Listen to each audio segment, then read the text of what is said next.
things I did as a first-time mom that I'm not about to repeat as a second-time mom.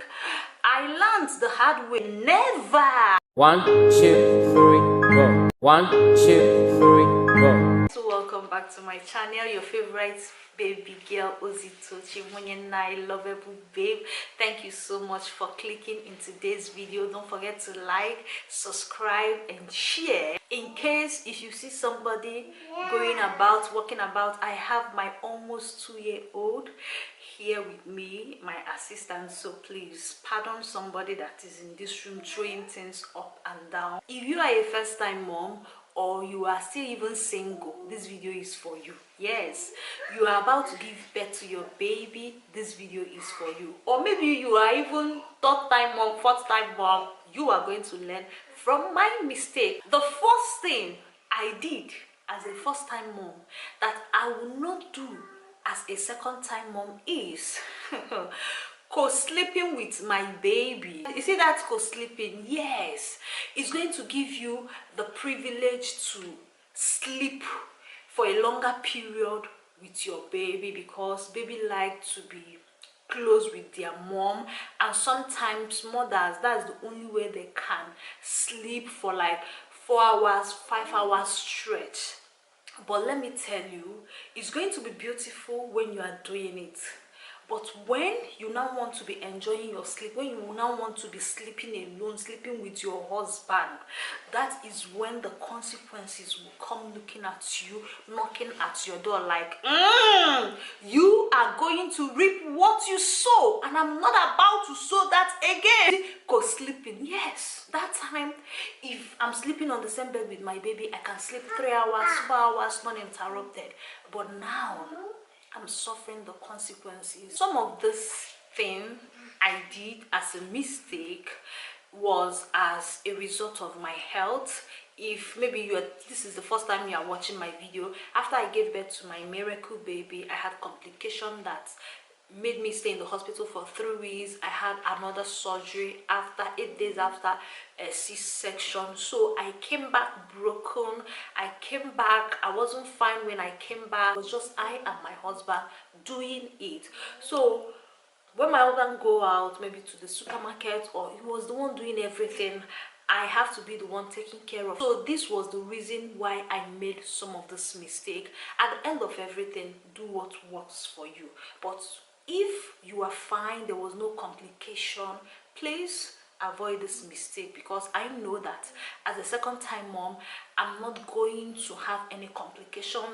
It's going to be an easy delivery. I will go 3 days, 2 days, I'm back home healthy, so I'm not going to repeat the same thing again. Now that I want my baby to be sleeping alone, she sleeps on her bed, but she will just sleep for 1 hour, 2 hours, and she's up. But once I'm sleeping with her, which is what she's used to, she's going to sleep for a very long time. So that is the disadvantage of co-sleeping. When you are doing it, you'll be enjoying it, you'll be sleeping well, but later when you want her, when you want to transition her to her bed for her to start sleeping herself, she will say no. She's used to having me on the bed with her. So the second thing I'm not about to do, because you are going to reap what you sowed, is constantly holding my baby, guys. Like I said, when I came back from the hospital, I couldn't move. In fact, the first week my husband had to bring, before he stepped out the house, he will bring everything I need, food, water, diaper, everything, so that I will not move. So that was what made me to be always holding her. I'll just be on the bed with her. I remember when I was already fine, like 2-3 months, I was, I've regained my strength, I was fine. I was on video call with my mom, and we were chatting, and my mother was telling me, Uzi, start dropping this baby. You are holding her too much. You are going to regret it later.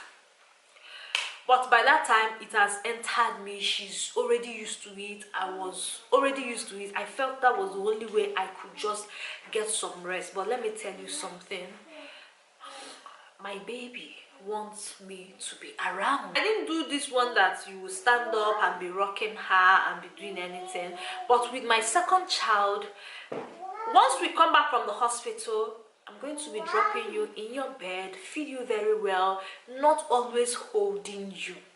I know, because where I'm coming from, I struggled to have a baby, so holding her was also giving me joy. I just wanted to hold her every time, every moment. It was also giving me joy, but it would have been better if I used to drop her, pick her only when she's crying or maybe when she needs something. So please, if you can, it is important. It's going to save you a lot of stress. Now I'm not suffering this particular one because, you know, she does her thing, she's very independent, she does her thing. But before she turned one, she always wanted me around. She wanted me to hold her. She wanted to, like, if you can, please drop your baby and do your thing while you watch her. When she stopped taking milk, I would have continued pumping breast milk, like feeding her with bottle and also feeding her direct from the boobs. But I just stopped bottle feeding and I was feeding her direct. She was feeding fine,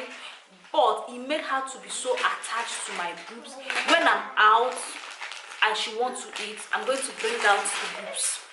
And that is not funny. Sometimes when I want to go out, I'll be thinking, I'm not going to wear this cloth, I'm not going to wear that cloth. I would have continued, you know, with bottle feeding her. And as a second time mom, I'm going to be breastfeeding my child from my boobs and also bottle. Like, I'm going to combine it together. Another disadvantage of this is that when I stopped breastfeeding her at 1 year and 5 months, that was when I stopped completely breastfeeding her. It was a struggle to get her to start taking normal milk again because she didn't want bottle. She just wanted breastfeeding. Although weaning her was not difficult for me, but she didn't want to take bottle. But if she was used to taking bottle, you know, giving her milk would have been easy. So please learn from my mistake, because I have learned the hard way. I'm not about to repeat this mistake again. With my next child, I'm going to be breastfeeding from the boobs and also with the bottle. If you're a mom, please share with me some of your experience as well in the comment section, and I know a lot of people will also want to learn. And tell me where you feel I made mistake, things I should do better as a second time mom. Please, like, don't even hold it back. Tell me in the comment section, Ozzy, for it to be easier, do this. I'm open. If you know me, you know that I love such things. I want to do better. Another thing that I'm suffering now, like this one is like, it's giving me not sleep training my baby. See guys, I don't know how to preach this one. Mothers that sleep train their babies, they are enjoying living baby girl's life. One day I was complaining to one of my church ladies, she's a white woman, of my struggle with my baby. She doesn't sleep throughout the night, and she told me that when she gave birth, she started sleep training her child from 3 months to start sleeping all night. And by the time this girl was 5 months, the baby sleeps from 8 in the night to 8 in the morning, like 12 hours stretch. She told me that she will have time to do things around the house, clean the house, watch television with the husband, cuddle, and oh, I'm like, She told me, yes, that when she started sleep training her baby, some people were just doing, it's too early, it's too early. But one thing she did is that she will make sure that her baby is well fed, change the diaper, and she will put her, and with time the baby got used to it. I watched a doctor that was teaching about sleep training, and the doctor said for us that is starting it now, that the baby is above 1 year, it's going to be hard, because now when you drop her, my baby will climb. She will not climb, she will fly out.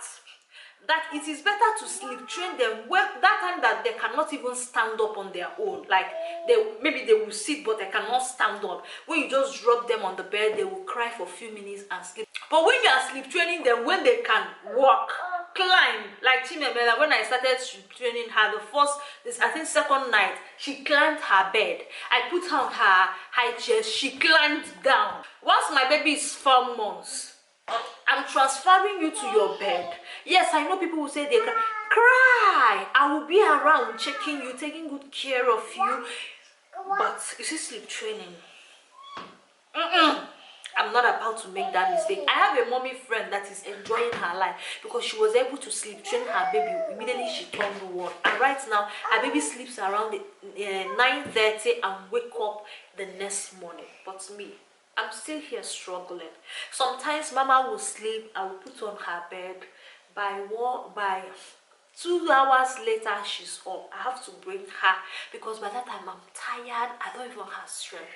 But had it been I sleep train her when I'm supposed to, she will be used to sleeping all night by now, and I will just be cuddling, living my baby girl's life. But because I failed in that aspect, I'm now suffering the consequences.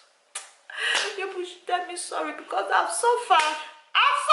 Though. If you know my story, you know I have suffered.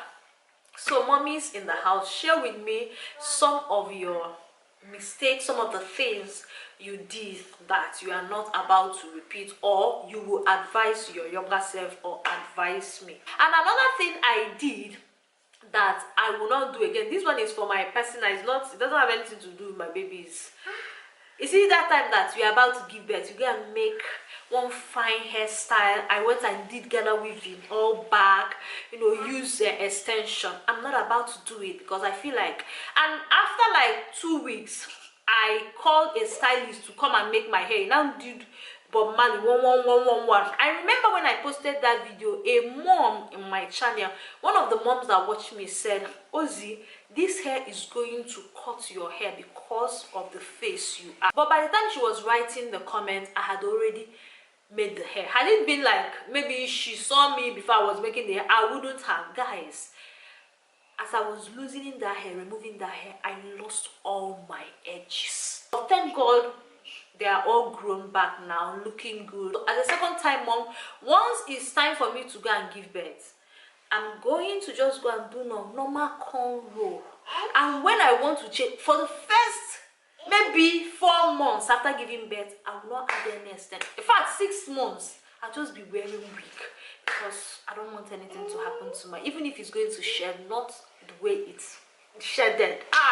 It was all the very bad. It was very bad. I didn't even know that by now my edges will but thank God. So this one, I'm not about to do it all. I did well. When you do something and you are proud of yourself, even though I've mentioned all these things that I feel like I made mistake with, but as a mom, as a first-time mom, with no mother, no sister, nobody, just me, I feel like I did excellently well. Like one day I asked my husband, rate my motherhood, the effort I put. My husband was like, he didn't even know that before I even had a baby, that I'm going to do motherhood the way I'm doing it. Like, I was so proud. I feel like I did really well. Don't forget that I came back broken. I came back not well. In fact, after I came back, I was visiting the hospital every 2 to 3 days until after like another 3 months. So that's to tell you that it wasn't easy. So for me to do all the things I did with my health condition, I did an excellent job. So mom in the house, please share, teach us, we that we are still in this journey of motherhood, things that we can do better, things that we need to incorporate to make this motherhood, especially here in abroad. Share in the comment section. Like this video, share this video, because I know it's going to help a lot of first-time mom or moms to be, people that are even still single. Like this video, share it. I hope I made sense. I hope you learned something. Let me go and take care of this madam because she has been here like giving me buzz, we are not complaining. So guys, bye. Thumbs up. Make sure you thumbs up, is very important. Bye guys. So my people, I said let me put this one out. Yes, so that it's not tomorrow people will come and beat me. Ozzy, you remember you said this, you remember you said that. I'm not under oath. Tomorrow I can make the same mistake again. I can repeat it because I'm a human being. But I'm just advising myself and trying to remind myself of the importance of doing better. At the end, mothers in the house, do what works for you. What works for Mr. A might not work for Mrs. B. So do what makes you happy, what makes you comfortable. Don't pressure yourself. I have seen the Lord's goodness